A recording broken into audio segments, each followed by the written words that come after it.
And just before we came here this time, the guards decided to do a survey to all the 5,000 prisoners.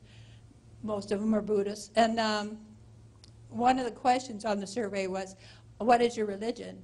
And 650 checked Christianity. So we had no idea up until that point how many the guys had actually reached.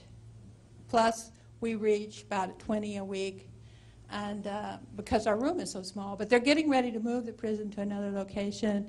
The women's prison downtown is coming to the big men's prison, and they got a brand new one up in the north, and they're going to build a church. It's going to set 400, and it's a Christian church. It's for Christian ministries that come, which I might say is not very many. They let me in. They let Abba House in. I'm a woman. I don't have a Bible college education. I don't speak Thai fluently. I have to use a translator. I mean, what are the odds that I would be the one they would let in? They don't let 18, 20-year career missionaries in who speak Thai fluently, degrees everywhere. No, they can't get their foot in the door. They've come and asked me, how do you do this? I said, well, let me do a letter of recommendation for you. You take it to, I'll tell you who to take it to. You give it to them, maybe they'll let you in with that. No, they cannot get in. Now, God chooses the foolish things of this world to confound the wise. There's no doubt about that. So we decided then to have like a little halfway house, because we found out that some of those prisoners, when they get out, they don't have anybody to pick them up. They're abandoned by their families. They'll walk downtown. They'll get involved with sex tourism. If we don't help them, they will wind up with HIV. So we have a Thai woman gave me 3 acres, about 10 minutes from the 3 acres where we are now. And so we put up a bamboo building and with a corrugated tin roof, and it's full now. We have the sex slaves that we pick up from downtown, plus the prison releasee guys, and so we're in need of putting up another one of these buildings. They're not expensive, so probably will be this winter we'll do that, put up another one of those. The point I wanted to say too was, we're soul winners. We're not humanitarians. Now, I know that there's a lot of tragedy in the world, especially lately. All these tornadoes and that dust storm in Arizona, what is that all about? I mean, but earthquakes in Haiti, tsunamis in Thailand, and my husband and David and I worked the tsunami. I mean, we live right there. Shame on us if we don't go down and help them out with some water and temporary housing, but that's not our calling. The Great Commission in the last chapter in Matthew, the last thing Jesus said was, go ye therefore into all nations and tell them of me. Water baptize them. We water baptize all the prisoners that raise their hand to receive Christ. We have a portable baptismal we take to the villages. We take to the children's homes. We go. Everywhere we go, we take that baptismal. But the point is that the missionaries that I am surrounded by in Chiang Mai, they don't lead but few people to Christ in 20 years. Well, what is that all about anyway?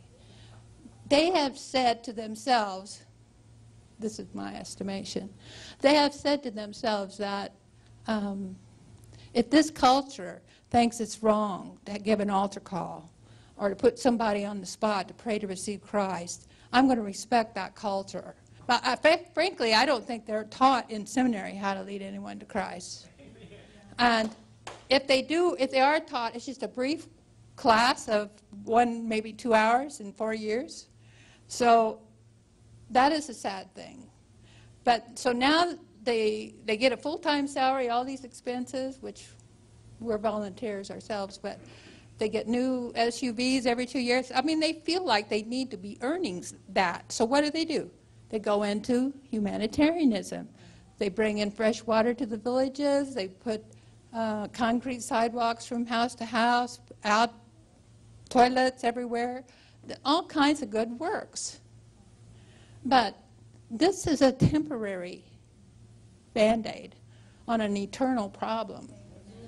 And you need to get your priorities right when you go into the mission field, be it your neighbor, your coworker, your fellow students. Everyone needs to know what is important and what isn't, and what Jesus told us to do. And so when the missionaries find out that we've got this, we're not just soul winning in the prisons.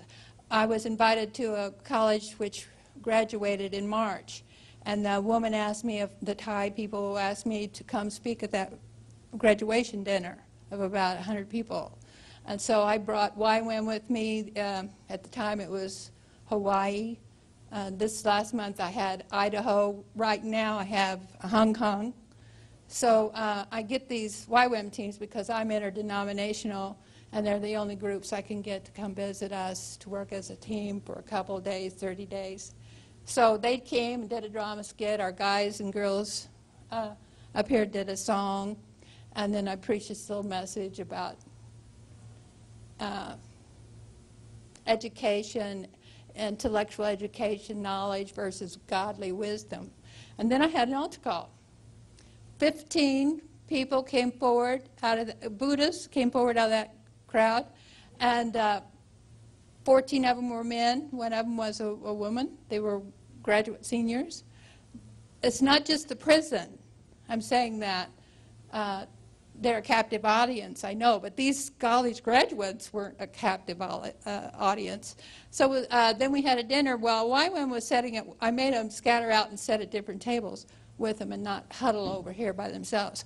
So one of them said to him, he said that he was both Christian and Buddhist now. He was very happy. Well, what is... No. So what is happening is this emergent spirit of unity that all paths lead to God. And John 14, John 11, Jesus says, I am the resurrection and the life. He'll say, I am the way, the truth, and the life. No man comes to the Father but by me. He said, I am the way. He did say, I am a way of many ways. So we have made a decision that from now on, when we give altar calls, we're going to have them renounce that Buddhist religion or that New Age religion, whatever it is that they're believing, before they become a Christian, and they're never to refer to that again. Now, I know that a lot of those people aren't going to come as quickly to the altar as they did before, but I don't want them to, if they're not ready to say that. And there is some mainline denominations in my city who has also teaching it's okay to be both Buddhist and Christian from the pulpit. So it is a spreading phenomena. And it's nothing new. It's a demonic doctrine that when I was young, it was the unity. And Lee Summit had the headquarters for unity. There's unity churches in both Kansas and Missouri. Emergent is just the same thing, but with a different label. And it's in our Christian colleges, folks. So we need to make sure our loved ones, our friends, understand that God is a jealous God. He said there be no other God before me. And we need to respect him, respect that word, and get it said loud and clear when we talk to people. Now my time is running out, but I do want to mention that one of the big, you got somebody coming? Oh, okay, good. Youth is very important to us because they're our future, and we need to respect them because so goes the youth, so goes the nation, so goes the church. And they're being bombarded by everyone about this unity thing. that God is love, that he created hell for the angels, not for his people being created in his image. He would not send anyone to hell like that. And he just loves everybody. So we need to let them know that this is just a wrong teaching, and it's very dangerous. Because God is not just jealous, but he wants the glory, too, That's right. for everything. We have to be very respectful to him that he gets the glory. Amen. And I am extremely careful about that because I have his favor, and I know it, and everybody else knows it.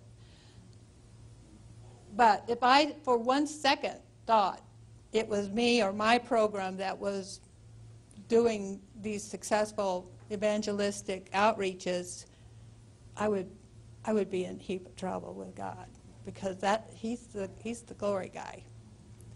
And so when we went to Bangkok to receive the award, we made it loud and clear to them that it's not us, that it's the Trinity, the Father, Son, and Holy Spirit working within us. And so we have the prison.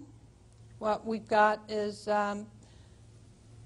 teams coming over. We've recently built you can see that building there in the back. We built 6 of those. 4 of them are finished. And we're saving up now for our own church building. Why? Because walking distance from our front door is a university, sister college to Oklahoma State. They call themselves Cowboys. It's an agricultural college. It has 10,000 Buddhists going to school there, all going to hell if somebody doesn't tell them about Christ. Walking distance from us. Well, this land, I knew, I bought it on purpose because it was walking distance, and it was very expensive, but God just brought somebody out of the blue, some motivational speaker who I don't even know, paid for that land.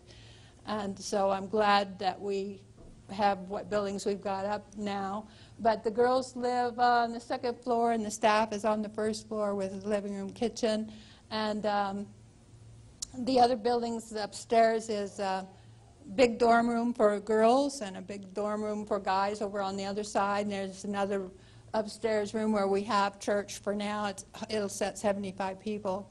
And we've got it about 3/4 full. But what we want to do is get more YWAM teams coming, or anybody that'll come. It's just my husband and I. We're just retired people. We are not a big-time NGO. We're just ordinary people like you.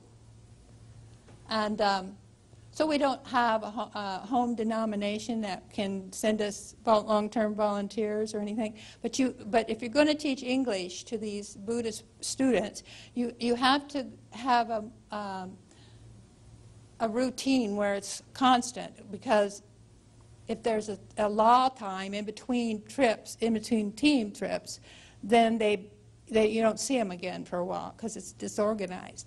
So we're working with YWAM to bring us more teams so we can stay constant at teaching English.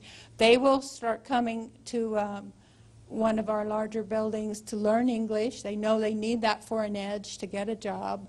And then we'll invite the